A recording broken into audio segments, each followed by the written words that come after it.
bien. Allez, Tozali Bongo le jeudi 15 mai 2025, comme on va dire. Botenayo, vous allez ébeler pour la colonne de partout au Koutani, le sous la tongue pour te réfléchir. Tout solo on a un sujet d'actualité, bon message parce que pour continuer, pour renouveler confiance dans la chaîne excellence, paix à professionnalisme. Oui, la qualité de l'émission d'hier, Tossili s'est quitté. Pourquoi? Parce que ce problème de courant qui en tout cas nous inquiète, qui nous guette sur ces plateaux, et en moi là, que lobby émission lobby Tossili s'est quitté. Vous m'aviez appelé, mais merci parce que vous êtes toujours vigilant, mais les autres servi, en tout cas recette Nabino. Pour être beau comprendre l'évolution et l'actualité de la Katambo Cannabis au Congo, Yango Matonomi, parce que vous allez brancher déjà ce matin pour la Colanda. Libre débat, n'a pas invité la biso toké babongo kosolo na sujet d'actualité. Allez, ça fait polémique. Le pasteur Mukuna a téléméli bongo justement cardinal Ambongo parce que Kanissi a estimé une position, il y a cardinal Ambongo vis-à-vis, il y a pouvoir, il y a Félix Antoine Tshisekedi Tshilombo, et il n'a qui jamais permettre mon amboka cardinal Ambongo Akoma Bongo pape, parce que bangono se baleka qui la vote, le pasteur Mukuna a l'objecté s'il fallait un autre Congolais Akoma pape, et il n'a qui est la malamu mingi pour l'intérêt à Congolais, mais Ambongo te, pourquoi? Parce que Mukuna avait estimé que à mon opposition envers Tata Mokonzi, quand on fait Tshisekedi envers le pouvoir actuel, et qu'il jamais qu'on permettre à Koma pape. Pourquoi? Parce que hier à opposant il y a pouvoir en place mon pasteur Mukuna en tout cas le était ponaillé, en tout cas il fallait jamais, alors jamais mon amboka cardinal Ambongo Akoma pape, au moins Congolais Moussou, mais cardinal Ambongo est-ce que Cholé, parce qu'à l'objet au moins Congolais Moussou, est-ce que Cholé ce cas de la qui cardinal, en tout cas, il y a qui est dans la malade, moi, comme pas, parce qu'à Boyi, à mon, n'a habité à l'objet que Congolais Moussou, mais à mon côté, ce qui fait en tout cas couler beaucoup d'encre et de salive, est-ce que pouvoir, il y a Félix Antoine Tshisekedi Tshilombo et Kaboli Église, parce que c'est vrai, n'a pas pouvoir révéler les qui, tout le monde a implication à l'église, dans même matali bongo gestion en boka, mais les locaux constatés, église réveille, na église catholique, bako kanate, bapic de part et d'autre, est-ce qu'ils allaient justement pouvoir en place des épandis églises na Katambo Karabiso Congo, parce que Koyoka pasteur Mukuna alobake ambongo akoyi kozala papute au moins Congolais mususu et kotali sabongo haine entre ba pasteur mais tori kolobasi ce bateau. Est-ce que pouvoir ya tata mokonzi kolo Félix Antoine Tshisekedi Tshilombo panzi église et ça justement information au Sengeli Beba aussi la levée des immunités à Monaboka matata ponyo normalement et ça qui prévu mokolo ya lobby cour constitutionnelle, enfin je voulais dire la décision, il y a cour constitutionnelle, la même Matali Bongo dossier, Matata Pono, et ça qui bongo prévu mon colo ya lobby, cour constitutionnelle, Aïba Bongo n'a s'est prononcé après justement qu'on soit après prise en délibéré à dossier Matata Pono, Bako Funda dans Matali Bongo, dossier Bukangalonzo, Matali Bongo, Mosolo à Congolais, Matata Pono, Boaki qu'on s'est présenté, et là que quand ici Bongo crise institutionnelle entre l'Assemblée nationale et la cour constitutionnelle, bien que le cours constitutionnel qui était déjà à Kokatali Kambo, et là qui vont prévu mon collègue lobby mais va reporter en gros pour le 20. En tout cas, Tokoyeba Bongo Koyoka décision à cour. Est-ce que dans la condamnation il y a Matata Pono, est-ce que Matata Pono a coquin de prison, mais aussi est-ce que procès on les a dit politique tel le coup là bas pour réfléchir. Tokoyeba couper ça mécanisme là-dessus, même au collègue Lelo au Congo ils a branché parce que Tokoyeba la sujet on les a très très important ce matin déjà le Sénat. Le décor est planté parce que le plénière il y a dans le Sénat, qu'on réfléchir, qu'on pèse à Makanisi et puis qu'on soit ma décision dans ma Matali Bongo. Lever des immunités, il y a mon avocat Joseph Kabila Kabange, ancien président de la République. Je vous rappelle sur ce plateau que justice Yamo Karabiso Congo, justice militaire, et c'est ça qui officiellement le Sénat pour la lever immunité. Il y a mon avocat Joseph Kabila comme ancien président de la République et aussi sénateur à vie. Lélo, jeudi 15 mai 2025, Sénat a décidé. Est-ce que l'immunité Joseph Kabila Kozala levé Toté, Toko Babongo Kanissa, qu'on réfléchir. N'a pas invité le sur ce plateau, il y a libre débat, mais aussi dossier, il y a 19 millions. Oh, il y a qui vont destiné pour la Kotonga, Bongo, prison, la Katia Mboka Nabiso Congo, Kobongi Saba, prison, la Katia Mboka Nabiso Congo, 19 millions, et Limo et Keiwapi. En tout cas, Tino Lelo, Toko sortir évolution, la Katia dossier, voilà, parce que, bah, il que le ministre de la Justice a détourné mon soloté, mais évolution, exact dans le sens que c'est la rêve, selon communiqué nae, banda le bas qui était contre moi que j'allais créer bongo na kati, il y a na kati il y a Robin Kopo, un jour après justement quand on a réceptionné qui 19 millions. Oh, c'est la rêve a bloqué contre Wana, en tout cas pas d'évolution jusque là, démenti exact. Est-ce que sinon, les alliés vont confirmer sur un prétendu détournement, il y a 19 millions par le ministre de la Justice. On réfléchit là-dessus. On a invité la vision sur ce plateau, mais on regarde justement, il y a information qui a des part et d'autre, qui déjà quelques communicateurs auraient été corrompus pour défendre Toyoki. Information est propagée sur les réseaux sociaux. Recruter un communicateur pour défendre le dossier à 19 millions pour le Ezali Bongo, ministre de la Justice, impliqué là-dessus. Bisopé sur ce plateau, tout confirmer que le ministre de la Justice n'est pas mon solo, mais toko kanisa, toko réfléchir, toko pousser ma kanisa, biso musika na bayi kongomani bazana sur ce plateau, il y a libre débat. Allez, vous allez laisser moi koyambe na bino mwana mboka.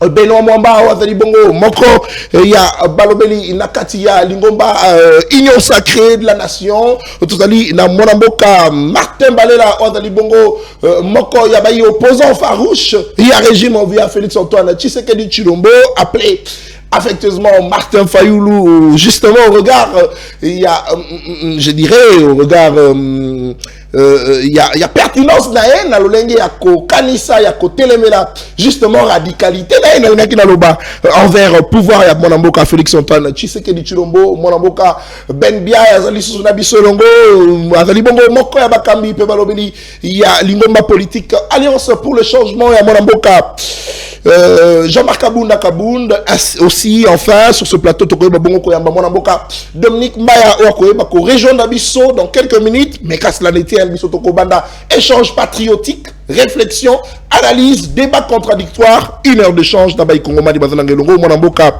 bino mbote nayo pebo imala muna libre débat tokofungola hostilité na dossier ya mwana mboka Joseph Kabila Kabange justement bakofunda ye c'est le gouvernement ya mboka na biso Congo balobi ete Joseph Kabila accueilli bongo ko kota na ba zone o ezali bongo occupé na ba rebelle mais surtout c'est un ancien président de la République il fallait gouvernement ya mboka na biso et assurer sécurité na le lenge a kota ki na goma nani yo assurer ki sécurité na yango na gouvernement ya mboka na biso Congo e kanisi ete Joseph Kabila azali des mèches da ba M23 na yango ba fundié pour participation au mouvement insurrectionnel crime de guerre crime contre l'humanité Nathan Kianza Temoto akoloba ngo ezali ministre ya justice Constant Mutamba na yango to komito na moto mais surtout il faudrait rappeler que gouvernement pe ya mboka na biso Congo et c'est ça qui déjà justice pour na koyeba bongo kolongo la paix perdre na liste ya ba parti politique ya mboka na biso Congo mwana mboka Benoît toko kanisa toko réfléchir Joseph Kabila Kabange comment est-il impliqué na Maïmata Libongo guerre na est ya mboka na biso Mbote ndeko Nathan je suis très content pour l'invitation na sepela ki makasi tango benganga lobby parce que eza émission monene landa makade partout merci na PCP mbote na bako débatteur na ngai oyo tozoka bola na bango plateau tika pena pesa mbote na bakongomani nyonso oyo bakolanda biso mais avant tokota na vif pesa na n'intéresse que 1 minute très bien na lobela makambo ya province ya Kasai Oriental oyo banguna ya province wana balingi baboma yango davantage bebi ke province wana des années ekufa nango mais maintenant tant que tu bokonzi IDPS aza na bokonzi lelo c'était aussi une occasion que biso peto bongi sa province na biso très bien mais ba gouverneur o nyoso baleka basana bango elo côté mais gouverneur ya malonga o ya ye gouverneur oyo aza na souci ya ko bongi sa province wana mais ba komi ko bundisa ye na bato oyo mal intentionné bato balingite ku province wana ekende liboso Jean-Paul Mbwebwa aza victime il y a manipulation, mais c'est ça que je vous dis. Yango ngai na ye na babiloko ya balabala te. Document yango yo za mopanzi sango munene na kati ya mboka na biso. Oyo eza demande oyo Jean-Paul Mbwebwa asengaki 3 millions na ministre ya finance Mfwamba.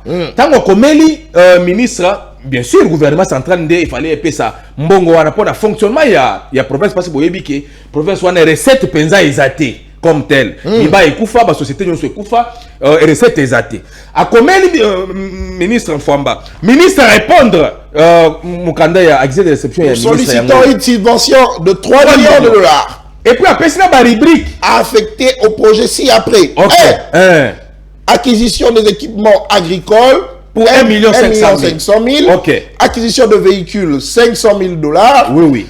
Achèvement de l'école primaire Mobutu, 2 à 81 000 dollars. 81, je crois. Oui, 81 000, oui. Et puis fonctionnement. 918 point quelque chose comme ça de 1000 dollars.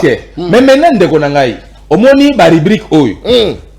Déjà à ça saleli mituka quand ozo bana yo boye mituka eza déjà basi ba sombi mituka. Très bien. Et puis pona école wana basi ba silisi école wana. Et puis mbongo ya fonctionnement basi ba futi bato e parler ba futa. Mbongo etika les 1,5 million oyo ya ba engin agricole wana. Et ça na kati ya banque TMB.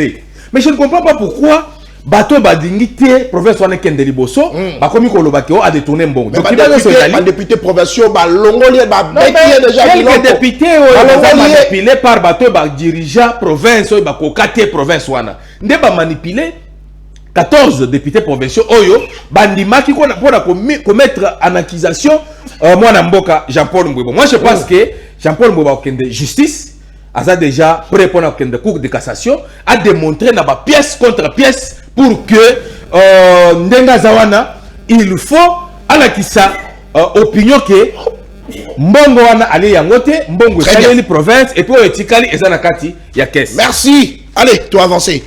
Oui, na sujet na biso ndeko na ngai bien sûr justice et se saisir na dossier ya Ndeko Kabila. Tolandaki biso nyonso makambo mwana mboka Félix Antoine Tshisekedi Tshilombo alobaka parce que aza mieux informé que biso.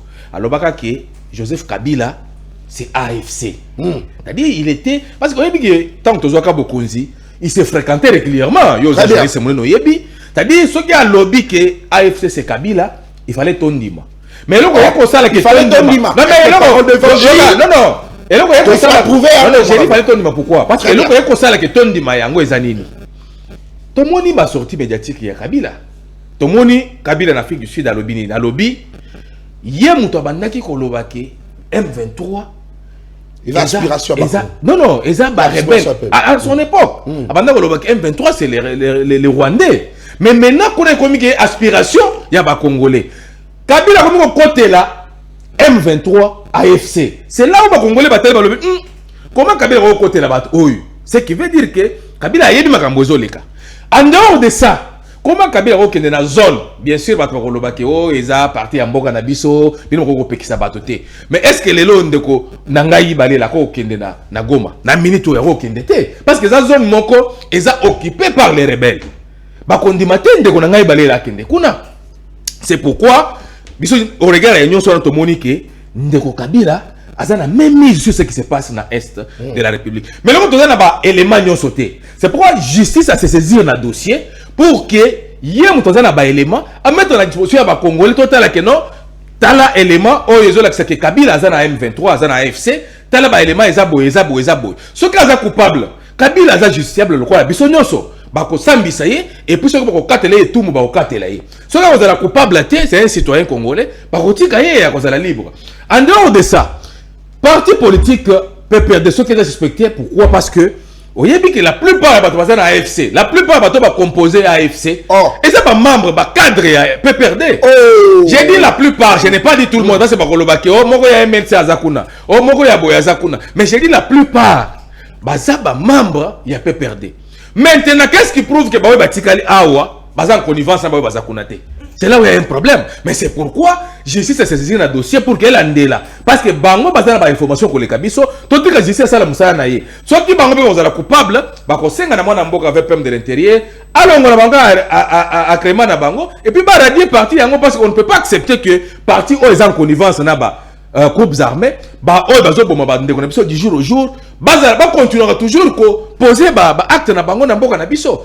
Bon monaka période moko ya nani oya koma na CPI nani na bosani kombo na ye oyo ba radia ye pe parti na eta mozaka na M23 je me rappelle non azar déjà na azar na CPI Thomas Kutu te wana na ibiye za ndeko na biso ya Kasai kuna azaka pe na kolo RLTV Lumbala ba radia pe parti na ye parce que ba mona ye na négociation ya M23 pourquoi ko radier pe perdre parce que autorité Roger Lumbala autorité morale peut perdre a commis leader il y a groupe armé pourquoi on a dit parti parce que ça parti est monto créé en et ça vision naïe parce que infraction individuelle mais c'est sa vision ce qui va l'andeli justice moi je ne dis pas que aza coupable toi tu que la justice ça la musala soit pas coûter aza coupable par condamner par sambisa il n'y aura pas de problème toi tu que ba makambo ya koloba que ça acharnement parce que aza opposant non ce n'est pas ça acharnement exacté et un problème ya que il faut ya ko samba ba sengi na Sénat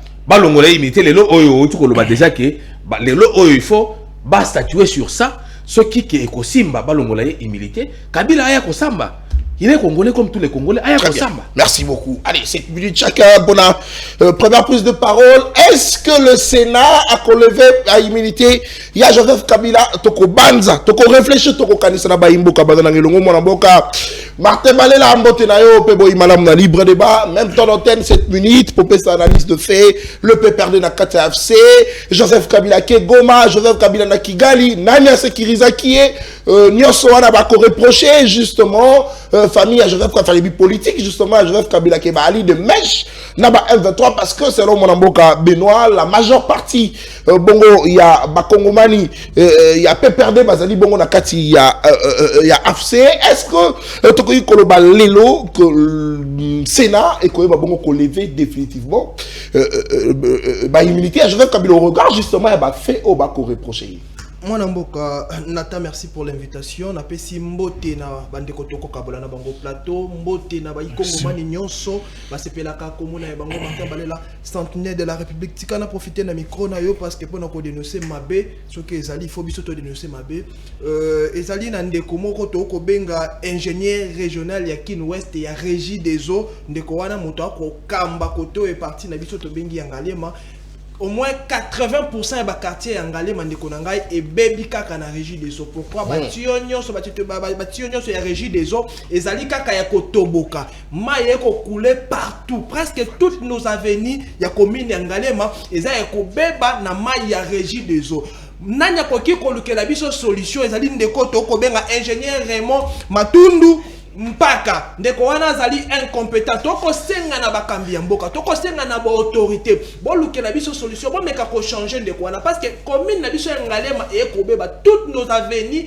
et bebi na ba mai ya régie des eaux batio et zali kaka ya ko toboka partout et puis solution moko ezalité comment est-ce que lui le chef azali wana comment na Kin Ouest comment est-ce que ba venir nyonso ya parti ya ko kamba ezali ya ko beba na ba mai ya régie des eaux mais a ko réagir te toko benga bango ba ko répondre te ba Sami na lolendo na arrogance kaka lolenge régime na bango ezali to kosenga na bino quand même boluke na biso solution commune na biso ngale mais ezali commune oyo totondaki na lolendo pona yango mais boko bomé na biso commune s'il vous plaît. Très bien.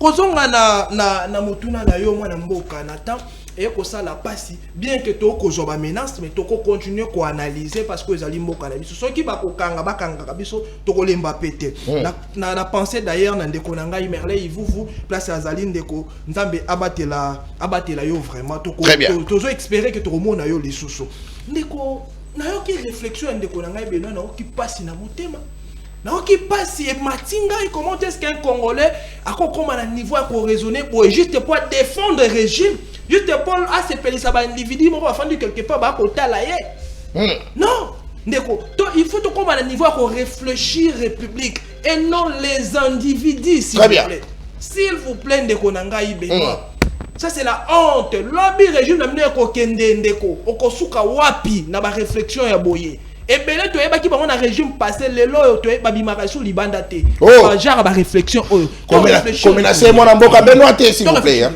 Est-ce que tous à la bateau, est-ce que vous pensez vraiment ce qui comment dire bah radier parti le col MLP bah radier parti le col la PPRD soit ba misuso batangi 4 wana nde ba concerné wana batiki makamba ko sala. Non mais justement il y a des sanctions pour la qui ça que la République n'est pas d'accord on a maïno ba ko sala surtout les intellectuels un parti politique a un statut.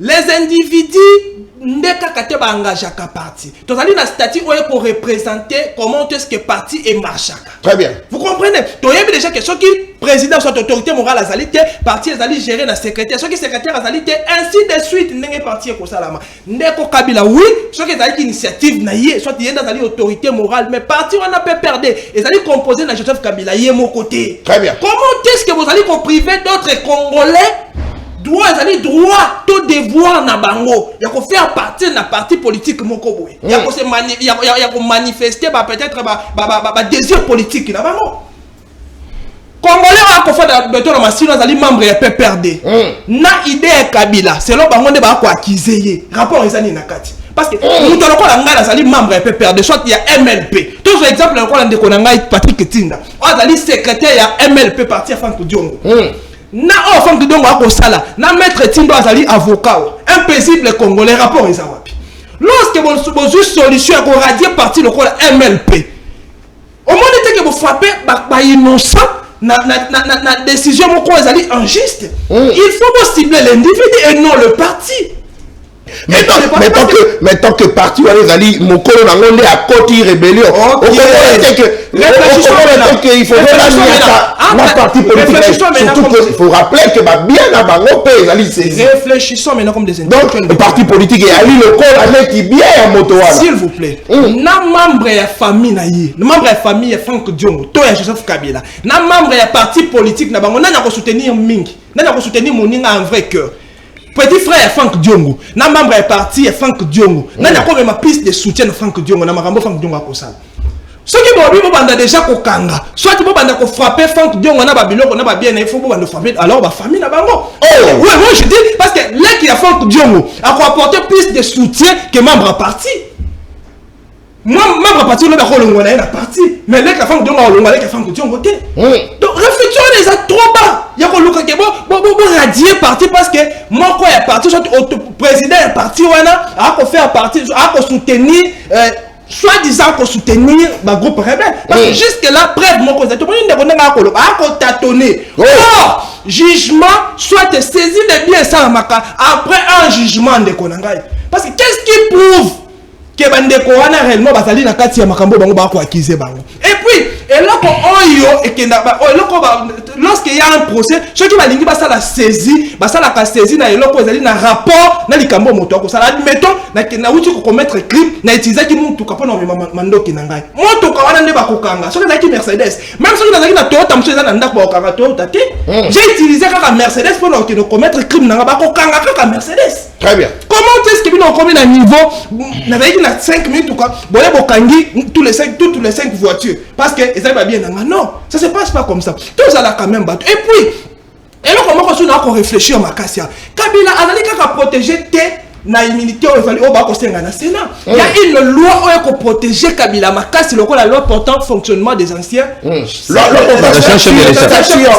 anciens chefs de l'État. Très bien. Cette loi pourquoi pas jusqu'à présent cette loi est frappée au niveau du Parlement parce que avant c'était quoi lorsque FCC cache balayi comme ça là ba guerre na bango zaki non Kabila a une majorité au niveau du Parlement. Mais là c'est union sacrée de Motatali na majorité tina niveau va venir. Pourquoi pas la loi qui protège Joseph Kabila? Parce que si vous voulez rendre Joseph Kabila un individu, une personne ordinaire, moi je pense qu'il faut d'abord la loi où ils ont protégé la loi portant statut des anciens chefs de l'État. Donc, il faut y avoir parce que la loi est passée Kabila a avantage. Pardon. Ouais, parce que Joseph Kabila a avantage. C'est une loi. On va protéger les alliés. Mais pourquoi pas la Simba loi wana? Parce que pourquoi? Parce que par exemple, c'est un niveau du Parlement, la majorité.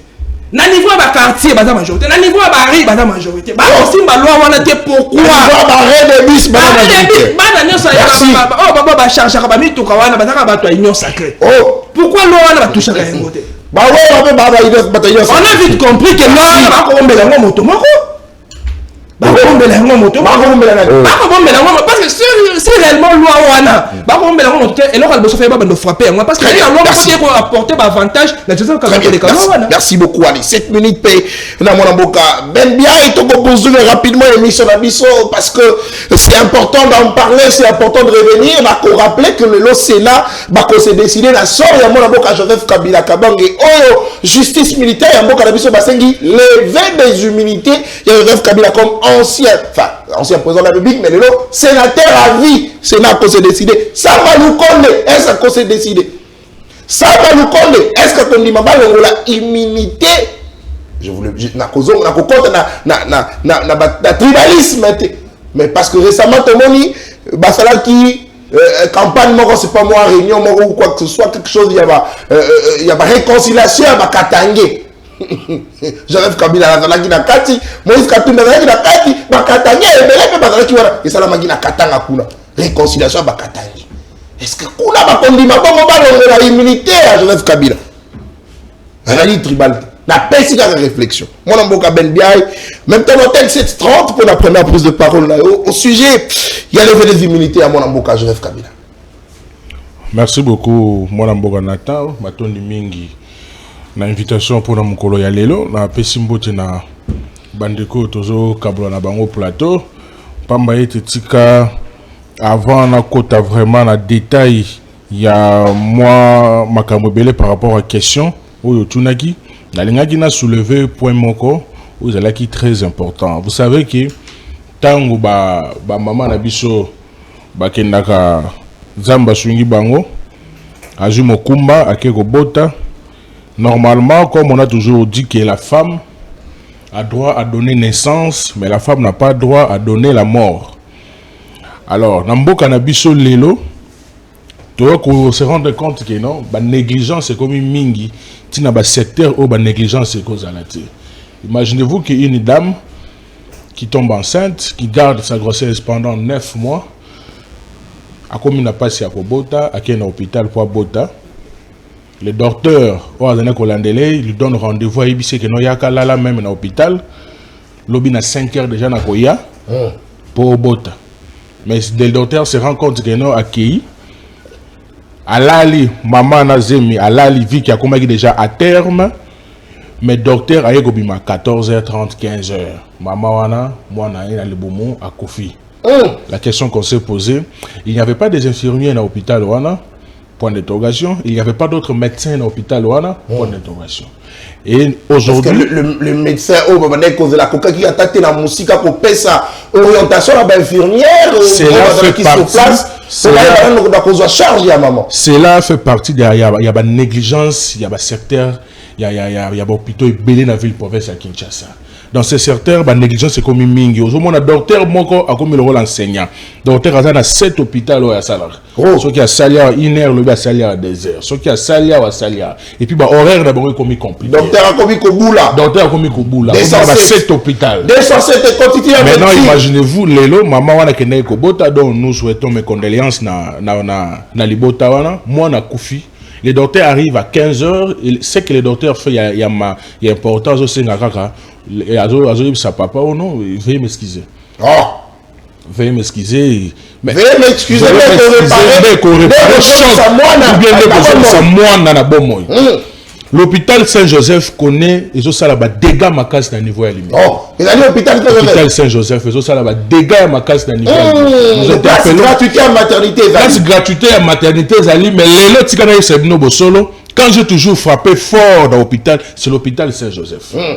Moi, ça qui n'a pas ça Kobota, na idée à gratuité. Na Saint-Joseph, bah oui, sur gratuité exactée.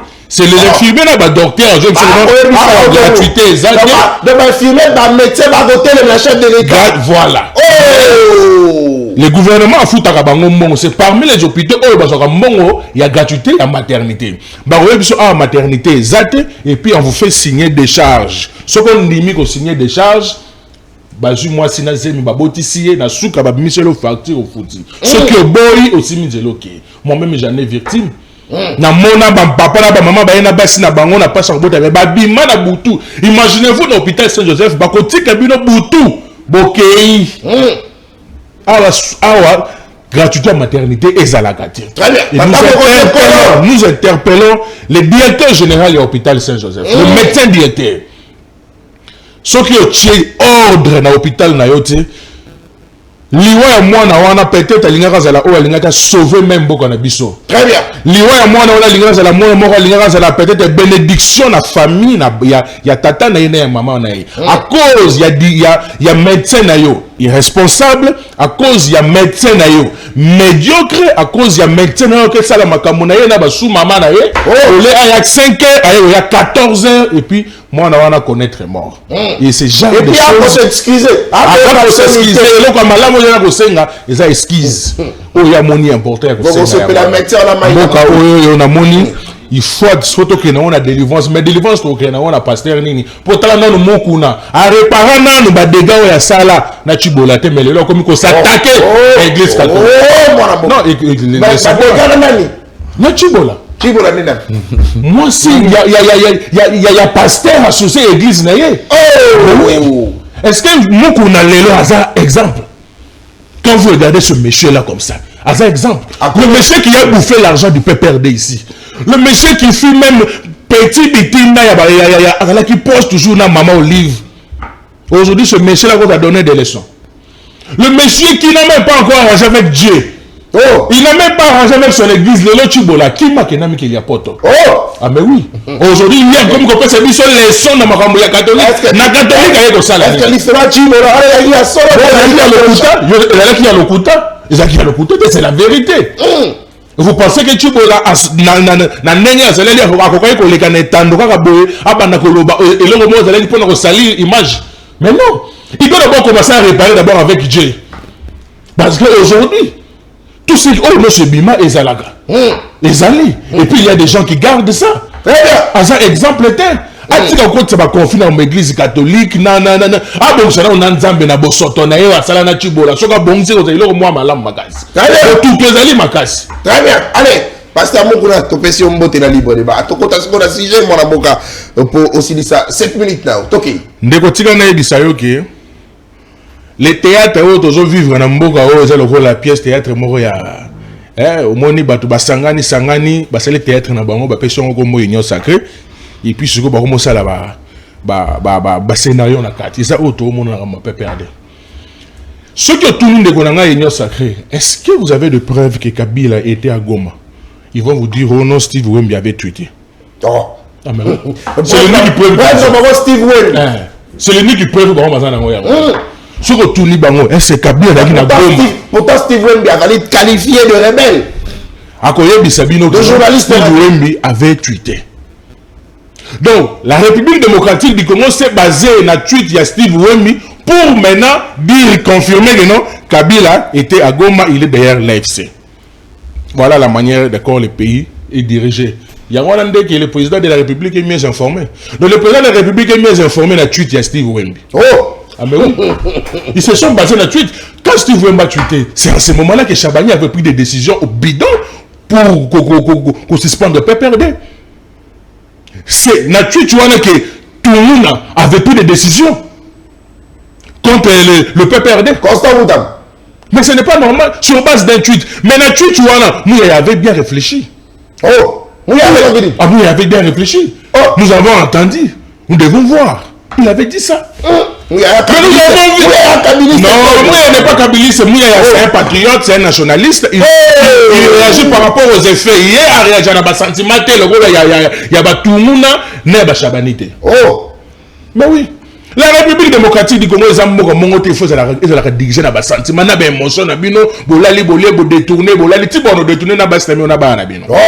ben oui, quand ils détournent, sentiment est bon, vous prenez des décisions bizarres.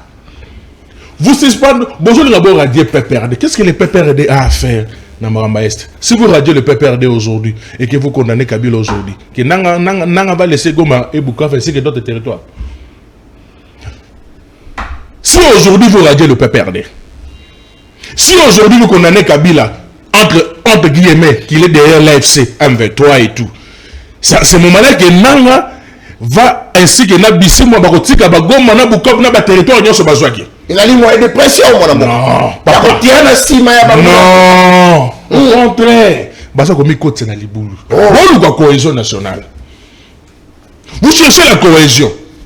Mais en temps vous cherchez la cohésion, en temps vous-même vous détruisez la cohésion au Bozolouka. Il va faire la conduire chef de l'État na berère Mora Makasi. Tant on mandat chef de l'État aussi la bangwana de Bakokima pour baza ba miyibi. Bakokima bakotira chef de l'État et moko. Le chef de l'État fera face à lui-même qui n'a à défendre son bilan. Le chef de l'État va défendre son bilan lui-même. Très bien. Maintenant, nous avons vu les théâtres. Je vous dis, je vous signale déjà que non. C'est monnaie. Oh! Ah mais oui, c'est monnaie. Ils ont mangé l'argent. Oh, très bien. Mais tant que contribuer avec Congolais, réfléchir. J'interpelle, je sais que Ndegonabiso Yasena, c'est un homme intelligent. Samaloko, c'est un homme intelligent. Quand même, qui a primature à Salaki, le Malamu, à Salaka, Moukier, tant qu'on coach primature à Fongwami. Oh! Et si. Aïe, bandeni, il y a que traiter dossier. Il y a un bilan à ça. Bilan à ça, mais on va tant à Salaka, notre Mokier. Après, tant qu'on coach, na Mosala à Fongwami. Très bien. Il y a Malonga ou Salaki. Merci. Mon Amboka Benbiaï. Allez, deuxième prise de parole rapidement sur ce plateau pour te poursuivre et puis aussi cette émission la biso na non ça qui a ngoni la entame de cette émission que mon Amboka matata polo ya koyeba sort nae mon colonel les 20 mais mon colonel les 20 justement dans pratiquement 5 jours mon Amboka matata polo ya koyeba sort nae est-ce que matata polo ya kokota prison parce que le ministère public est qui est 20 ans de servitude pénale. Est-ce que cours à kokata likambo naissance ya ko pesa etumbu na mona boka matata ponyo oyo ba kofunda eka détourna misolo ya l'état na matali bongo bukangalonzo oyo ba congolais justement bazali la posa ba yeba mosolo wana ekenda wapi. Mais au-delà de ça, c'est vrai le dossier matata ponyo ba misoso ba kokatisa ki ali acharnement envers mona boka matata ponyo parce que to comment belé à ba dossier. Excusez. Et bien, il y a un dossier, on a 4 mois biso Congo et qu'on est na mai, ba détourner et bien mon solo et qu'on est na mai, naïté mon akoloba, moi ils allaient mon aboka Nicolas Kazali, ancien ministre des Finances, soit le baki était mon solo et ma projet, n'y a fait la 4 mois biso Congo, tant le compte à to papi, to kaboli, to ngoli, moto na moto, azul padre et à tien en poche. Oh, mon aboka Nicolas Kazali a rappelé qu'il y a biso tolingi jouissance. Tolingi esengo, tolingi kolia, tolingi komela, tolingi kolata, tolingi kosala ba feti. Jouissance la kisi yangwana. Ngai te mona koloba ngo ezali Nicolas Kazali. Mais ba projet nyonso bazwa mbongo ba papa yango ba ngola ba la rwana.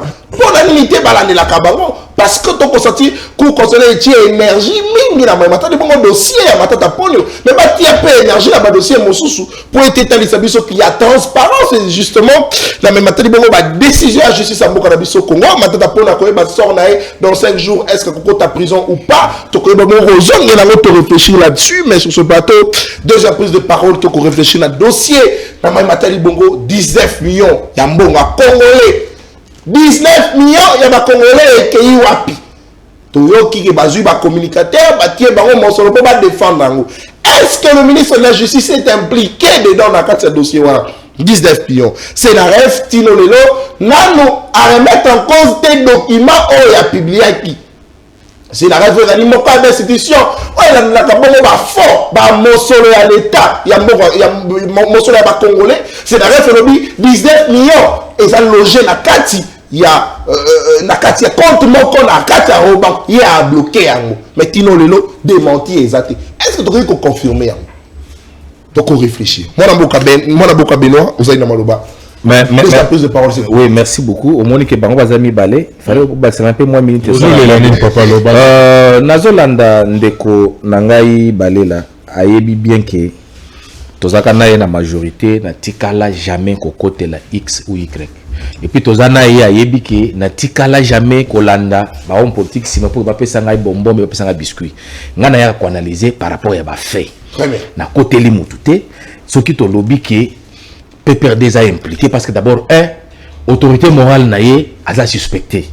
Et puis les indices à bas cadre belé ezali. Au moment qui directement interpellé qui les cadres les responsables batika na parti, c'est parce que le service de sécurité basé na ba élément. Service d'intelligence bayaka bonné ba moni yobo ça makamna ba bakangio. Non, c'est ceux qui ba moni qu'il y a des indices ba ko interpeller yo. Ba interpeller bango ba sambisa bango. Et c'est par là que ba moni que peut déjà impliqué parce que ba commanditaire monsieur ba ko zala kuna na zamba te mais baza awa. Bazo pesa ba tukuna information. Bango tout baza impliqué. C'est pour moni toujours le bien makambi a peu perdre toujours le makambi kabila parce que na yoka ki ndoko lobia wa que non qu'est-ce qui prouve qu'il y a zaki na Goma et ça par rapport à tweet tu sais que dans le baka yango tweet ezala kité bino banda ko lobaza convalescent omoni azolo makambwana aza soukir tout ça alors baka yango na mikili poto lobi AFC c'est Kabila. Ce n'est pas tweet ya ndeko wana nde sali que tu sais que dans le aye ko ça tweet na dernièrement comment on confondre makambo ndeko na ngai oza communicateur munene eza bien té. Alors en dehors de ça service eza na ba élément bango ba yebiso biso Kabila azalaki na Goma. Nana protéger qui Kabila parce que c'est ancien président, c'est censé qu'on la protéger. J'aurais suivi que à sa grande disposition na 25 agents ya garde. Mais comment on peut que kuna sans bagarre na batikali ao. Nana qui protéger kuna. Avant na ki wapi. Asola ki na nani. Tout ça il faut service yeba. Il faut justice yeba ya monde ko nanga yo za communicateur. Je ne comprends pas pourquoi on comprendre makambo na te. Na lobela ngona sentiment te, tozo lo pona mboka. Pour avantage ya mboka. Ko lo ba ko kanga bango. Ne ko changer makambo. Non, il faut monde yebake Kabila est impliqué dans makambo wana. Bande ko bakufi. On a perdu nos frères et sœurs. Je m'excuse Bike Koelio. On a perdu nos frères et sœurs.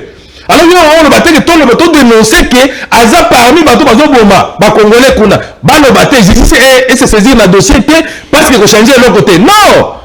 Je sais autour de ko influencer ko changer l'autre, c'est très important.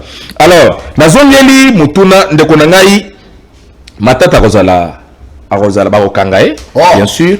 Pourquoi Nazo le Babongo? Nazo Barokangae, pourquoi? La décision n'a pas justice. Qui ne sait pas na plateau qui Matata de tourner Mbongo et Bukanga? Moi je ne sais pas. Oh, j'ai dit ceci.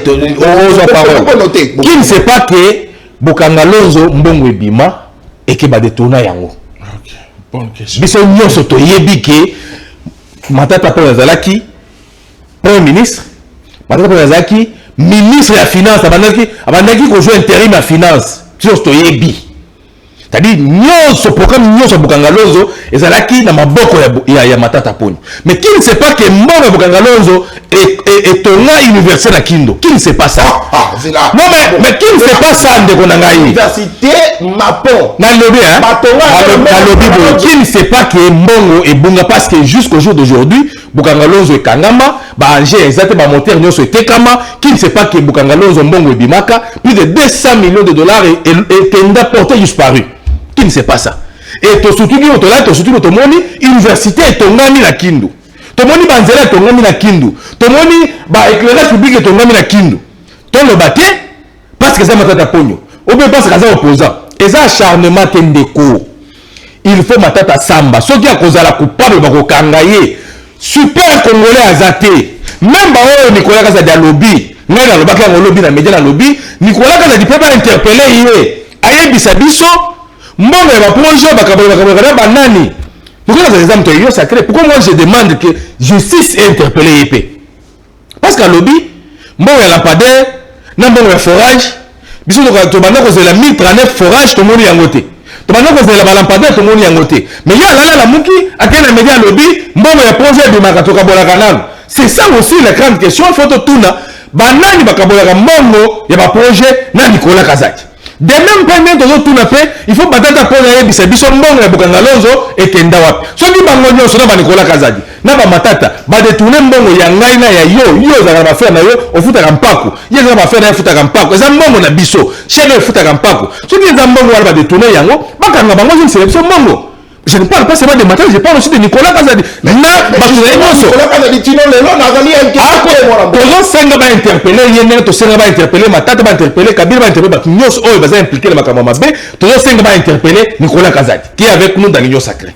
Alors c'est pour vous dire que ndeko na ngai tozwa ba sentiment te bozo linga mboka changer ko changer ndenge nini soki to bongisi makambo te bino moko bolobaka justice za malade to ni c'est comme si vous interpeller bato comme non ya acharnement muntu asali ni campus kaza opposant oh acharnement non il faut pas sambisa muntu nyonso oza ya opposition oza ya majorité soki oza coupable il faut pas sambisa yo matata aboyaki ko kende ko répondre verdict ezobima le 20 mai bakatele etumbu soki kokotie na boloko avant de la boloko bala mbele pe ba Nicolas Kazali na batu na nyonso bakaboka bambo ba projet ebimaka bakanga bango tia na boloko c'est ça notre souci ndeko na ngai alors ne pensez pas que bazo sala encore pona matata pona il faut que ça soit pona batu nyonso na landaki de chango depuis hier et tambolaki makasi parce que nalandaki même peu bande comme mususu ya ba communicateur mususu ya majorité tout comme ya opposition j'aurais suivi parce que nazana ba élément nyonso te que yo ba pesa ki bango mbongo pour que balobela mwana mboka Constant Mutamba mais ce qui cause la bongo si ça s'avère vrai mais c'est grave si ça s'avère vrai c'est grave parce que Mutamba za censé ko pesa biso justice auto luka ebonga jiso ezala et maladie ici là mais ce qui a continué makamboa bien sûr je sais que bande ko belé ya communicateur bana misalate ce ko bengi bango pesi bango sandé ça bango wana bango parce que bana musalate mais est-ce que réellement mutoka ko sala biloko wana za Mutamba j'ai dit non et ce que si ça s'avère vrai que a sali yango c'est qu'il faut balandela dossier il y a 19 millions euro et bungi balandela yango parce que mbongo wana to yebiki bakosa na compte za ipona ba réhabiliter ba prison na biso nyonso à travers la République et puis va construire ba prison bisika il faut pas construire parce que ba oyo mususu prenons l'exemple ya prison na biso ya Makala ezokoka lisusu te il faut que la prison puisse permettre que ceux qui wana etondi ba konti ba mususu na prison pour permettre ba trouver na condition ya bien mais celui monde wana est détourné par Mutamba ndenge nazo yoka parce que ngana za na ba elemate ndenge nazo yoka yepe aza justiciable muntu nyonso tout aza bitia ko samba ceux qui a sali le cambo ba interpeller yepe na je pense que justice za Mutamba za kaka en tête ya secteur wana aza justice te justice peut encore interpeller mais ceux qui a béni ici ba communiquer pour que balobela ye aza censé ko la kisabiso ndenge justice au sala musala j'ai dit c'est trop grave nazo ba na musu réserve parce que nazana na ba élément nyonso te mais ceux qui est bongo c'est grave et par là on comprendra que Mutamba au sala musala ndenge singélité mais balobi a détourné ba élément exact je sais même ton relaxer très bien a détourné ou pas. Merci beaucoup mon amboka Benoît Mwamba. Allez toko poursuivre rapidement mon amboka Martin Balela sur ce plateau. Est-ce que Constant Mutamba azali bongo impliqué na dossier wana mon amboka Issa s'il vous plaît est-ce que Constant Mutamba azali bongo impliqué na dossier au bakufunda justement balobi 19 millions ba congolais ebungi mwana mboka likanisi na yo parce que dossier ko to ko ça la débat et puis to continuer ko ça la débat congolais moko abenga kingai atuninga mwana mboka na tonkianza Nicolas Kazali lobi bakabula kambongo mais est-ce que yepe azwaki est-ce que yepe azwaka tangu bakabula kambongo wana ngana ibisi nani yango oye yepe azwaka ba pesa ka payer na tuni ye yango nani oye kaka Kongola ngwa komelinga lisusu message lobi abinde konata na tuna ki omutuna tangu Nicolas Kazali lobaki ke bakabola kambongo est-ce que yepe azwaki tino lo répondre ngate nga akoyeba te ye yango ezali nani mwana mboka Martin Balela maintenant dossier mwana mboka merci pour la motuna na yo na moi je pense que inutile to banda ko analyser na ba question boy parce que oyoki ndeko yo azana plateau mais ayebi déjà sort ya matata punyu yenda zana ayebi sort matata punyu alobi akozala condamné akokendo ça la prison peut-être on moi kasi ya kabia de donner kamuleta aye répondre ça justice normalement ezali instance il faut que ezali comment dirais-je secret il faut ezala option à liboso ya justice comment est-ce que ndeko ayebi déjà décision ya cour ndeko moi boko gérer mboka au Congo ndeko nanga boko futa yango bo toko chabino na prison moko avia après régime na bino boko tala bolumbu to banda ko ya ko tala bino c'est pas congolais que c'est pas vérité on va ça les amenances les arrogances toko chabino na prison moko za la vie boko tala bino so bolumbu mtoko za nelamba ko za te to banda tala bino nyoso bolumbu na obo sala pona mo respect na nzoto ya baninga ba bolumbu ba ko sala ba congolais za respecter ndeko na ngai tout ça Seigneur na makambo koloba ya matata ponyo na makambo koloba Nicolas Kazadi dossier azali na fragrance ezali dossier nini s'il faut que na urgence il faut que na dossier nini papa c'est trop grave makambo Nicolas Kazadi a lobby to raisonner lokola batu Nicolas Kazadi azalaki ministre ya ministère o bakobenga ministère régalien ezali réservé chef de l'état moto mosusu akoki ko gérer ministère wana te ezali na kati ya gouvernement ya souminwa mais azali a gérer ka ministère wana te ezali ko la ministère intérieur ezali ko la ministère à défense pour la wana faut la moto azali digne ya confiance à mokonzi ya mboka Nicolas lobi boye soki na boy ko bimisa mboka na procédure d'urgence mbongo na procédure d'urgence bagangela kangai nani akangela ka Nicolas mama souminwa non parce que c'est le ministère de Souminouaté, le ministère de chef de l'État. Analysons comme les intellectuels, mon cher frère. Argentier de la République à lobby, bah gangue la kangana gangue la kaye. Mouninga naye, ya travail. Mouninga naye, ce qui est nini? Non. Moto gangue la kaye zalinan. Et puis à lobby boye, que tant mon bon wana yaka, tokabolaka. Moi, je pense que Nicolas Kazadi azali na bakonzi na ye mi balé. Na sens ya gouvernement Nicolas Kazadi azali na mokonzi to bengi mama Souminwa. Na sens ya ministère régalien ezali mokonzi azali le chef de l'État. S'il faut ba kabola mbongo ne Nicolas Kazadi a lobby do, il faut ba ne pas chef de l'État, ba ke pa mama Souminwa. Au moins comment est-ce que gravité ba propos ya au moins gravité à propos ya Nicolas Kazadi. Mais de pareilles personnes elle circule librement dans mon canal. On a tant de arrive na 4 jeeps Nicolas Kazadi a circuler librement. Mais vous pensez na bino sikoyo na minute oh boko tano matata ponyo. Pendant que matata ponyo tiki bukangala njo na bino boteki yango comme espace boko lone la diamba. Tout ça quand même sérieux. Nicolas Kazadi oh mbongo ya ba forage na ba la padere bunga mbongo ebungi moyibi amona nite mbongo mona na kate. Bon menace biso moto ko loba dossier bino so combien tout na bo menace rabato moko lolongo boko gérer ngai walai moto ko remplacer président Félix na ko sengelo ko kaka moko atonga prison bino nyonso to che bino motakala mwana mboka bando basa gentil respectez non bazali gentil non on va ko sala ngai na yo ndeko na ngai to ko bima to sala motuka okotambola na mbouteillage moi que des ali to ça on ngozo moto moi les que ali transport cher ba ko respecter to moko il sacré ali libanda to ko sauter moi tout na je crois ko biso raison et ça passe ndeko na ngai tout ça là quand même sérieux ndeko mboka oyo to gérer le lenge boko gérer oyo te ndeko yo ba ko benga ndeko na biso ya justice ndeko Constant Mutamba on a jusqu'au jour d'aujourd'hui na doute ka fort que Constant Mutamba silisa na faculté à droit. Je doute fort parce que si réellement Mutamba était un avocat, makambo to mona ka le ministère de la justice to mona ngote. J'aurais appris que Mutamba recrutait un communicateur pour défendre la situation à 19 millions. J'aurais appris au commissionnel. Sauf que oui, sauf qui est vrai parce que na moni même na ba déclaration, na moni même na ba photo ici ka bande ko wana bazalaki. Si réellement ministre de justice motabengi si bango pour défendre yé na makambo to ko ezali pasi ndeko boko détourner mbongo mboka ti wapi boyo katama wa kabila obolo ba kesa ke no de tika biso ta 4 milliards ngo biso to ko banga bino budget ko comme ça qui est 19 milliards to ko banga bosi lisande nyonso botika bosi lisande nyonso to kuta bena kesa l'état vide ba bosi lisa budget tila lobi bo kabila azaki mabe atika ke ta 4 milliards ano to kuta ki yango mais oh ndelo lingo bandeko ba ko détourner le mbongo mboka na komona même bino na 19 pour commission là to kuta nde 0000 oh est-ce que 18 milliards on paye la kaya solo parce que le là mon mboka le lenge mbongo est que papa ma est-ce que fait 18 milliards on paye la ndeko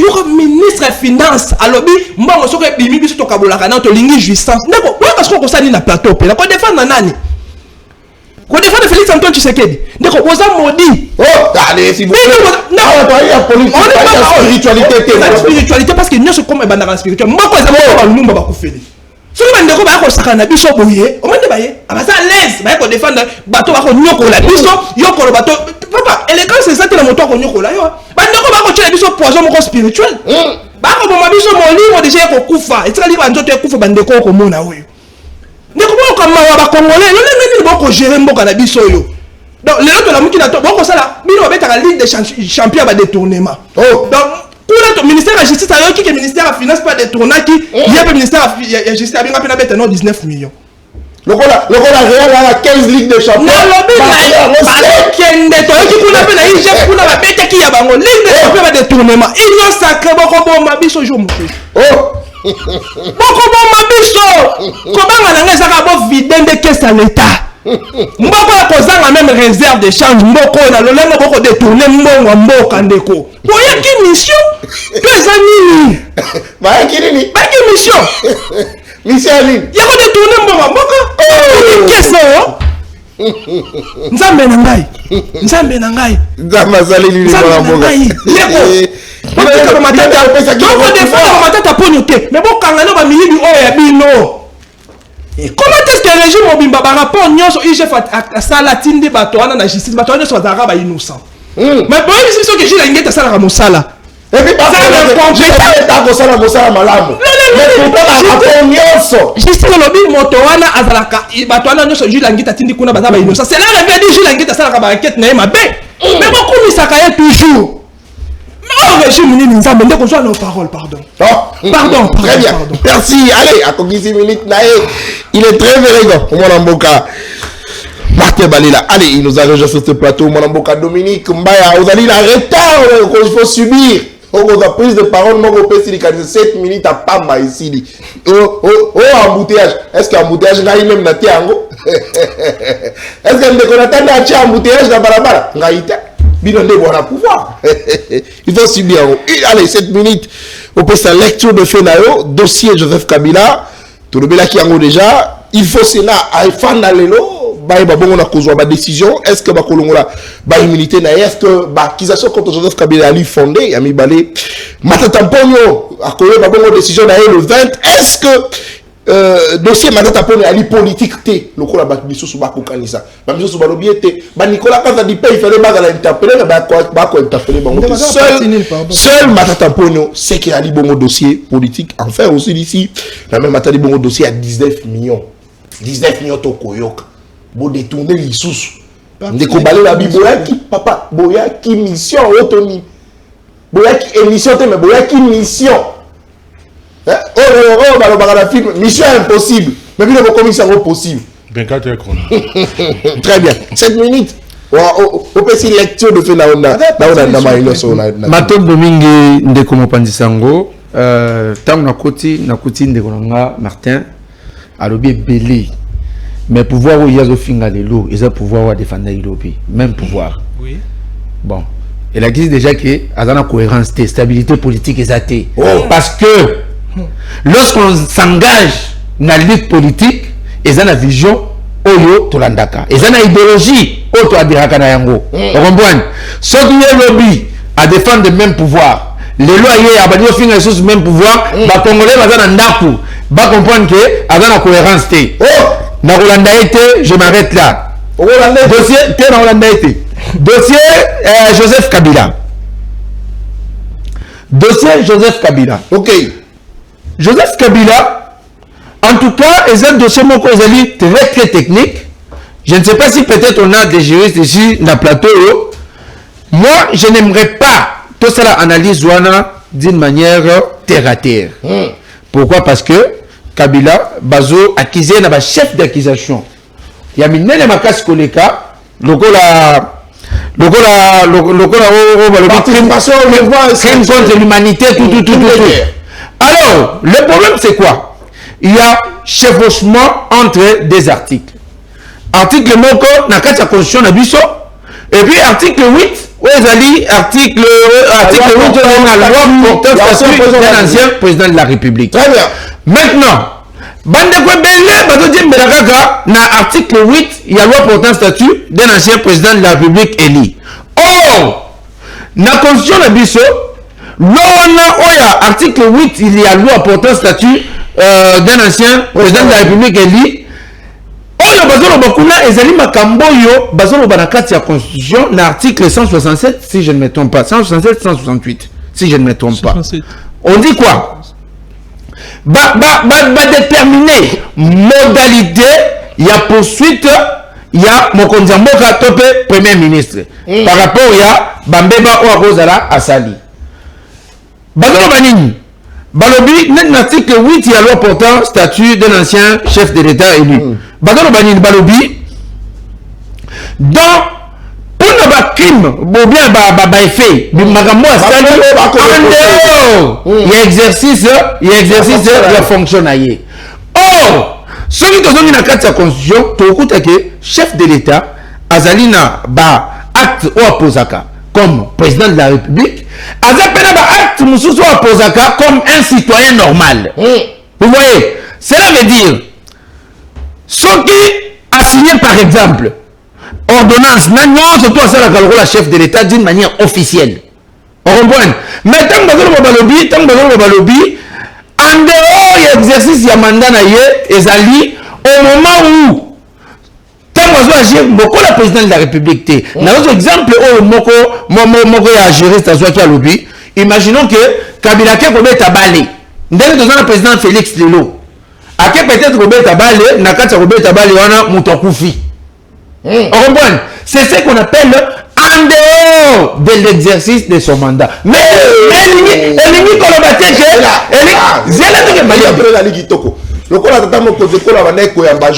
exemple,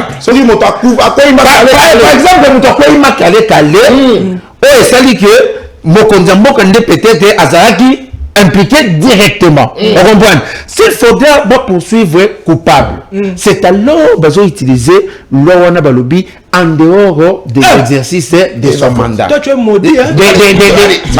Malin, monsieur.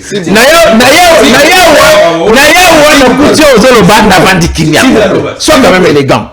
On comprend. En dehors de l'exercice de sa fonction. On comprend.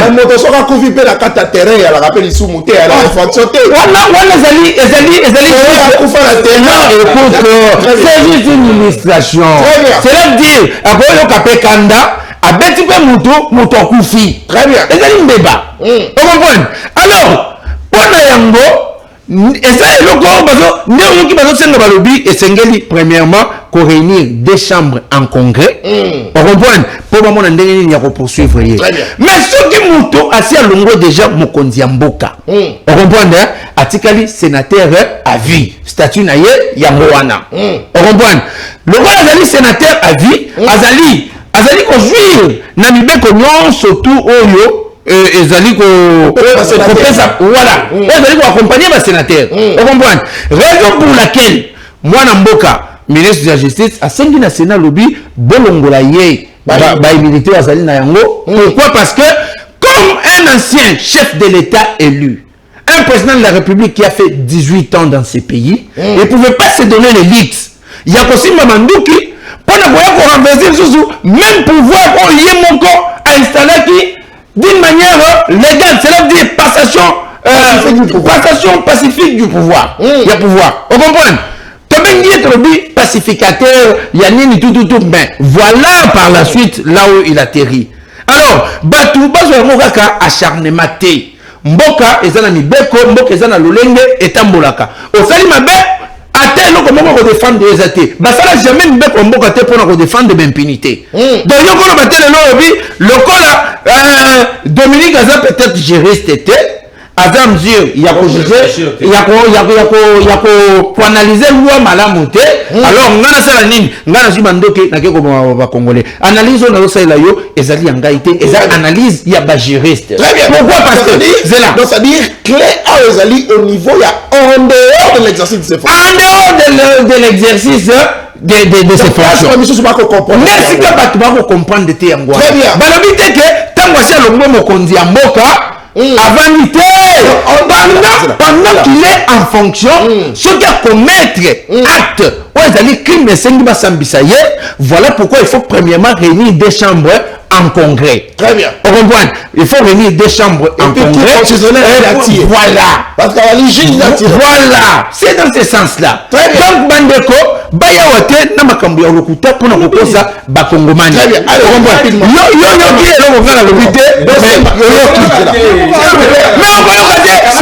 le ça matière technique. S'il vous plaît. Dossier Machaka et puis aussi ici la 19 millions en 2 minutes. Et c'est ngeli bandeko comprendre le moko. Omoni na éviter son obengango beauté ya droit. Et ça que bakozo article moko ba télémission ngwawa ba bengi 10 juristes. Mutu na mutu a interprété yango na ndenge na ye. Yango na ndimaka droite. On comprend? Alors, il faut retenir une chose.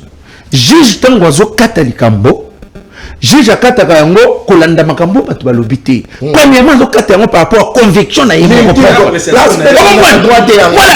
Donc, il m'a balé la zona à cause de juriste aye batele misuno bachawa a interprété moi manuel na ndenge na ye. Babengi bende ko ya telemi a manuel mais juge Tangwazo zo décision na ye. Azolandisa premièrement ndenge mibeko lobi et puis deuxièmement na conviction na yemoko par rapport à ndenge à petit dossier. Donc Matata Mponyo ayibi mbongo ya ba congolais. Non, écoute. Bon, à détourner mbongo ya ba congolais. Selon l'ina la élégant. OK. Bakateli na le tumbute mais azoki ma kuna point. Donc on va catégoriser tout le monde. Alors bibo respecté. Adali congolais babi moutignon surtout à sa présumé innocente jusqu'à ce que culpabilité est établie. Mais pourquoi on n'a aucun innocent battu? Pourquoi on n'a jamais la protéger? Matata Mponyo, imagine. Nous avons un dossier moko. Rapidement. 1970 za iranisation. Vous voyez? Mobutu Abotoli Biloko, il y avait expatrié au Bazalakao. Matata Mponyo arrive en 2013. Adi mokolo ba Congomani ya lobio na ke ko indemniser bato yo babotola ba biloko na bango au moment où bato na baza assuré. Merci. Au même moment oyo ba perdre de biloko na bango bato na bazali assuré depuis 1970 et puis assurance assi a indemniser ki bango. Alors Matata Mponyo ayebisaki biso alobi ke nga naza na eloko ya kobanga te na ye ko affronter justice akende affronter justice tina suka comme un citoyen congolais. Merci beaucoup. Merci ki sana likambo 19 millions likambo 19 millions batu biso balobi eza 19 millions batu biso balobi eza 39 millions batu biso balobi eza 130 millions toyoka nani toboya nani biso soki likambo za ya mabe toyaka na place publique pour na ko défendre impunité te. Merci. Soki mabe zali tokobenga yango mabe mais bandeko balukate koya ko salir ba image ya bato na place publique juste parce que balingaka bango te biso toyaka pour défendre mwana mboka wuli bakonga. Pourquoi? C'est parce que tant to vérifier to kuta que ndeko yo atikala ko sala ta mabe mon côté azalaki une victime ya bato ko balela oyo bazalaka na so ba mon côté mais ba na place publique pour na koya ko salir ba image ya bato. Vous voyez? Alors ce qui peut muta bayibi tokoya tokolo bayibi so ta yibi te tokolo pe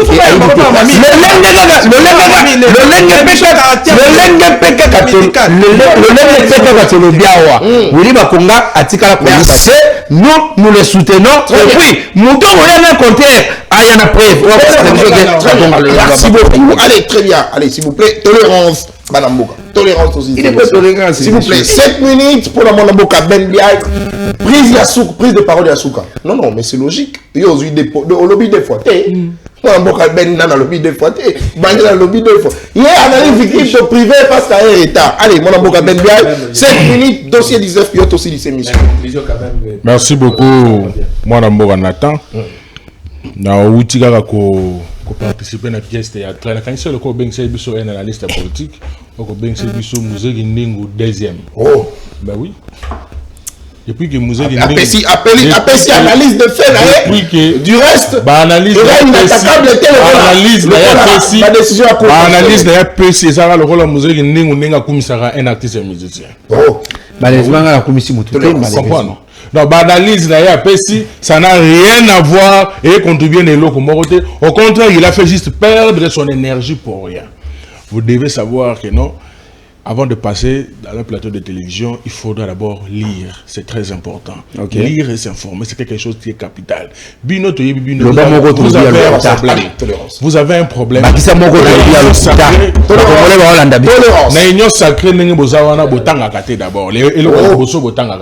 Vous n'avez pas le temps de chercher, vous n'avez pas le temps de lire. Vous avez le temps de détourner. Vous avez le temps de détourner, c'est ça. Maintenant, boye barango détournement na bino, jour mususu paye aussi là. Ata bosi simbongo l'état pour mesate. Ata so bokei. Mais boye ba après bino président mususu koya. Ton régime wana koya. Bino car ndenge ndeko balela lobby, to ko kashomo to chebino motaka. Allez, to tala ka bino chaque jour. S'il vous plaît. Ndeko na tata na zonga na oyo za sujet du jour. Tika na zonga na oyo za important. Wa ko tike ozonga. Mais la ligne tête bana boko mais na saka baninga ke to tia bango motaka. Atteinte à la pudeur. S'il vous plaît, vela na. S'il vous plaît, s'il vous plaît, rappel ndeko na atteinte à la pudeur, s'il vous plaît, zela to yokana. Mobeko ya mboka na biso moko te lobi ete soko kangi moyibi ya mbongo te motakala. Non non, mobeko moko te. Tous ça ba démocrate, tous ça ba républicain. Démocrate à la montée mon nena. Moi je ne peux pas être démocrate. S'il vous plaît, allez, s'il vous plaît. Tu as avancé. Yo, aujourd'hui c'est biso attaque. On dit que tant go mana Bukavu ko ki bana bataka biso wa ko me ko lobaka ka ko pesa information pour na go mana na Bukavu pas ba okanga ye. Ezaki bango te. Banani ba ko attaquer biso chaque fois quand il y a détournement to lobate. Et ça bangote. Bon on ba menacer biso. Non, on peut pas entrer dans ces débats. Je reviens à eux important ndeko. Tout le monde a na soupe ya tabana maboko. Tout le monde a na soupe ya tabana maboko. Tungunga solo le détournement au tungunga yo kaka na certain bazalaka na madame Judith yangone juillet moko solo le détournement dans le ministère de la justice to kenena analyse est simple Sénégal fakangi document alors que non il a bloqué le paiement il a bloqué un paiement de 19 millions qui est viré dans un compte je vous donne l'identifiant du compte le compte c'est 00 30 111 500 66 200 12 29 60 233. On a compte c'est le numéro de compte, oui, c'est ça. C'est le numéro de compte avec. Oh, papa, mais il faut s'informer. Le numéro de compte est 000 11 15 00 66 0 et plutôt 0066 2 00 1 22 96 02 33. S'il vous plaît, allez, s'il vous plaît. S'il vous plaît, s'il vous plaît. Non, il y a Raobank. S'il vous plaît. Raobank. S'il vous plaît. On veut Raobank, monsieur. Vas-y. Zion Construction. Société Zion Construction. Une société qui a été ouverte en 2024. Ok. Compte m'a créé un jour avant. On ouvre à 10h30 minutes, à 14h on vire 19 millions. Okay. Et c'est sur base de ça que Sénaref a gagné document. Je vous pose une question. Sénaref, c'est une institution de la République. Est-ce que Sénaref peut fuiter un document qui va atteindre la personnalité du ministère sans le pakal? Réfléchissons. Très bien. Est-ce que Sénaref a coquille pour publier un document, a fuité un document à ma bête pour atteindre la crédibilité du ministère Moga Monel et Namoka? Ceux qui détournent la réalité. Ceux qui détournent ils allaient quitter. Nous avons vu le communiqué au ministère de la Justice. Que c'est lui qui va parler et si patata. Communiqué au Elikaki depuis lundi. Mais le même ministère, au besoin du matin, non, et quoi qui a ma bête. Vous avez recruté des communicateurs et de l'opposition et de la majorité. Vous leur avez payé l'argent. J'assume. Vous leur avez payé l'argent pour que Bassa Labino annonce non. Déclaration depuis hier. Où est-ce que vous avez trouvé l'argent pour payer ce communicateur? Où est-ce que vous avez trouvé l'argent pour payer ce communicateur? Chose grave. Et c'est le ministère de la Justice. C'est là où? Oui. S'il vous plaît. Ah, mais oui. Non, il faut maintenant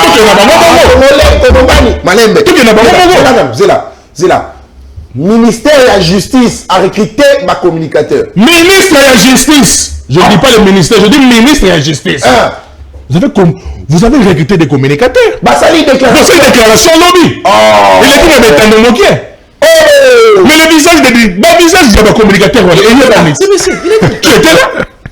C'est là. Il est pas là qui. Mais oui, est-ce que c'est toi qui parle? Tu étais là, monsieur. Il ne faut pas. Tu étais là. S'il vous plaît. Vous allez défendre quoi? Vous n'avez pas détourné. Est-ce que tu peux sortir cette vidéo-là et voir mon visage? Tu étais là. Tu as la vidéo? S'il vous plaît. La vidéo, elle va pour moi, il va pour moi. Allez, c'est au canard. Soit la vidéo, elle va pour moi. S'il vous plaît. Ce téléphone-là, ne fonctionne même pas. S'il vous plaît.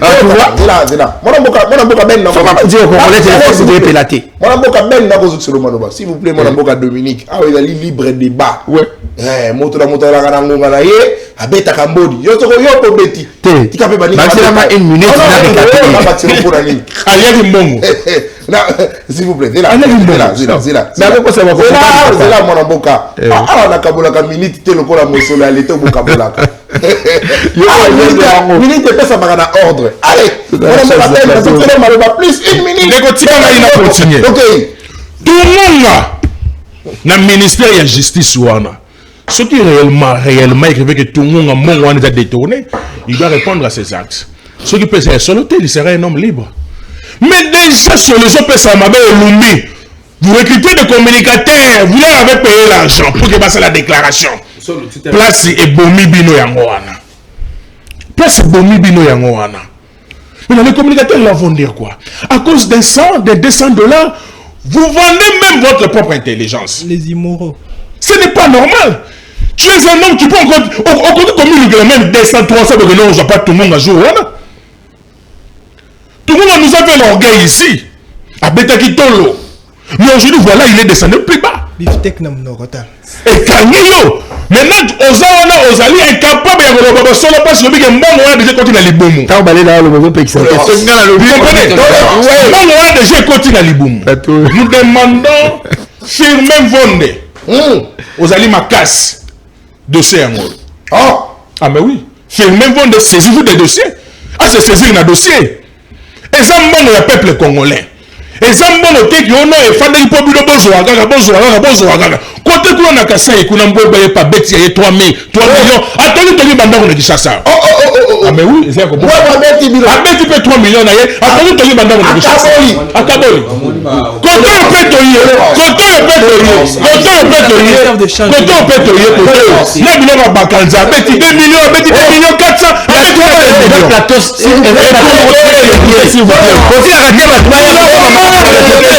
s'il vous plaît. On a marre de vos détournements. On a marre de vos détournements. Nous sommes suivis de à chaque fois que l'élite la mouki ou la bêtise. Ligue des champions. C'est à la tête, monsieur. Moi, je prends le temps de lire. Bon, c'est que tu penses, c'est ce que je viens de dire. Je prends le temps de lire. S'il vous plaît. Toi, tu ne prends pas le temps de lire. Toi, tu prends le temps de mettre un biscuit au pays, pas ministre, ça fait sur moi descend. Moi, j'ai le temps de lire. Très bien. Donc, je n'ai même pas besoin d'avoir un papier pour venir passer dans un plateau de télévision à l'aube. C'est dans la tête. Très bien. 30 secondes, Silissa. Vous comprenez? Donc, il faut assumer. Quand il y a mal, il faut assumer. Vous liez mon la justice, alors bon que ne koloba. Si vous voulez dire talibino, bon, ça va descendre. Merci. Bon, à l'époque. Merci. Arimo Basaka na yebsaka bateau du Basaka bon, on est une besoin ça. Oh. Ah mais oui. Besoin de ça. Très bien. Vous allez défendre quoi? Merci beaucoup. Ça fait honte. Merci beaucoup. Nous demandons à tout même vendre si réellement il y a eu détournement dans le ministère de la Justice.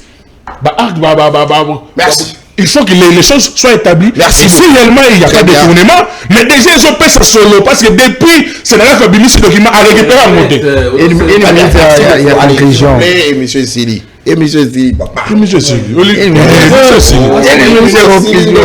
La chanson est pas libre. Et monsieur Sili. Ah, libre de l'autre femme de 200 €.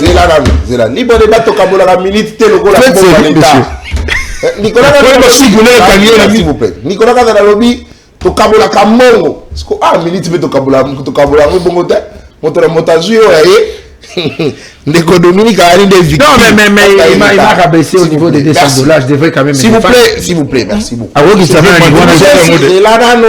suis $200. S'il vous plaît. S'il vous plaît. Et monsieur Sili, après le libre débat programme sous les amis, j'ai entre mes mains 2 documents.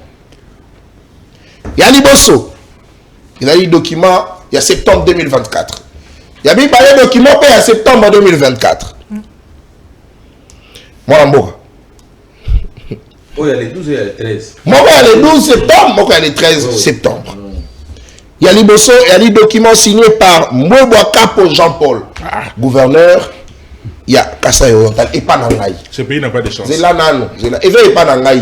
Na la dossier au makasi na banda que déjà ko annoncer ngo banda lundi na ko continuer 3 millions volontarisés mais on vous met des papiers na ko il a 2 documents signés par ils allaient signer par le gouverneur Yakasai. Objet demande d'une subvention de 3 millions. Dans une rapidement paragraphe mon corps c'est faisant nous sollicitons une subvention de 3 millions de dollars à affecter au projet ci-après. Et acquisition des équipements agricoles, Bachena Montanango, acquisition de véhicules, Montanango, achèvement de l'école primaire Mobutu 2, Bachena Montan, et puis Yasuka Ezali, fonctionnement, Bachena Montanango. Ezali, document signé par le gouverneur Yakasa Oriental, Akomeli, ministre et la finance, Mwanamboka, Doudou Fambali Koundé, réponse na Yango, accusé de réception. Il y a des documents. Accusé de réception, un ministre, il y a une finance Yango. Alobi, monsieur le gouverneur, j'ai l'avantage d'accuser réception de votre lettre. Je vous informe à cet effet d'avoir instruit la Banque centrale du Congo de procéder au paiement en procédure d'urgence du montant de 3 millions de dollars au titre de subvention accordée à la province du Kasaï oriental, dont l'affectation devra être justifiée dans la forme de prescrit, s'il vous plaît, et le prescrit requis par la réglementation en vigueur en la matière. V.agréé, Doudou Famba, ministre de la Finance. Paiement d'urgence. Il a dit des documents où on a dit là. Bon, Banque centrale, s'il vous plaît. Ce pays n'a pas de chance. Banque centrale peut nous appeler à moyenner un document. Ministre de la Finance, j'ai instruit. Il a dit on a tangué des documents. Quand on instruit, le gouvernement de Kasaï va confondre avec un détourné bon. Et ça, c'est sur le deux documents. Où on a tombé là. Et il a dit à son autre, il y a le Kouta. Banquette et qu'on continue. Banquette et qu'on continue. Moi, Jean-Paul Mbouébois, gouverneur à Kasaï, et pas dans l'Aïe, je suis censé. Là, je me sens touché directement.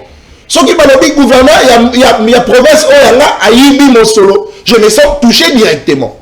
Ce qui peut Aïbi, ça me concerne également. Mais en gros, tout le monde est là. Malembe dossier, pour te faire ça congolais, vérité à ma camona, mais maintenant, il y a un dossier à 3 millions.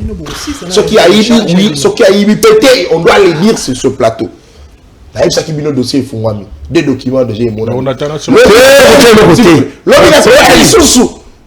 La vérité, mon sous. Qui te clôturer enquête la mission pour toi, vérité à l'île au Lingue Kani.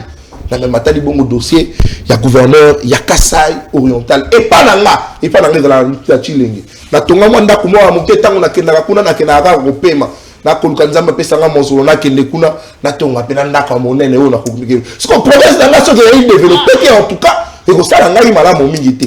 Ce qui nyamu yali to ko dénoncer, ce qui peut maïa malamu yali to ko loba yango pour l'intérêt de la République. Allez, mon amboka Martin Balé azaki na biso Benoît Mwamba.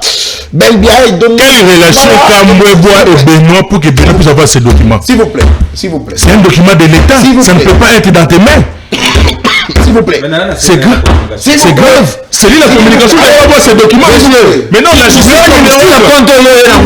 la qualité d'innovation. S'il vous plaît. Numéro il y a un compte. La qualité il faut lire. La qualité il faut lire. Va voir. Il faut lire. Ce pays n'a pas de chance. Attends, si ça n'a rien. Donc, pourquoi le gouvernement a pu se faire un document et l'État